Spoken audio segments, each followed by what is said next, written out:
నిన్న కుర్రోడితో మాట్లాడుతా ఉన్నా వనంగల్ నుంచి.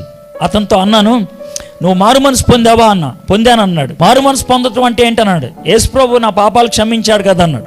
క్షమించాడా అన్న. క్షమించాడు సార్, అందరి పాపాలు క్షమించడానికే వచ్చాడు కదా అని అన్నాడు. అతను ఇదే మాట అడిగా. అందరి పాపాలు క్షమించడానికి ఆయన వచ్చినట్లయితే, అందరి పాపాలు ఆయన క్షమించినట్లయితే నువ్వు ప్రార్థన చేయడం ఎందుకు, నేను వాక్యం చెప్పడం ఎందుకు అని అన్నా. క్షమించేశాడు కదా అంటే ఆగిపోయాడు. చెప్పు నాకు అన్నాను. చెప్పడం ఏంటన్నాను. అప్పుడు ఇంక ఫ్యాన్ గురించి చెప్పా. ఫ్యాన్ కొనుక్కొచ్చినంత మాత్రం అన్న చెమట ఆగిపోద్దా నీకు? లేదు సార్, ఫ్యాన్ స్విచ్ నొక్కాలి సార్, తిరిగితేనే ఆగేది. నీ జీవితంలో పాపం పోవాలంటే ముందు నువ్వు ఒప్పుకోవాలి. నీ జీవితంలో దేవుడు క్రియను చూడాలంటే దేవుణ్ణి నువ్వు అడగాల. దేవుడు అడగకుండా పని చేయుడు. ఆయనకు బుద్ధి లేదా? ఉంది. నిన్ను దాటి వెళ్ళిపోవడం ఆయనకి ఇష్టం లేదు. నీ చిత్తానికి వ్యతిరేకంగా చేయడం ఆయనకి ఇష్టం లేదు. దేవాతి దేవుడు, సర్వశక్తి మంతుడు, సార్వభౌమ అధికారి. నీ ముందు చేతులు కట్టుకొని నువ్వు చెప్పితే చేస్తా, నువ్వు వద్దంటే నేను చేయను. అంతకంటే ఏం కావాలి నీకు?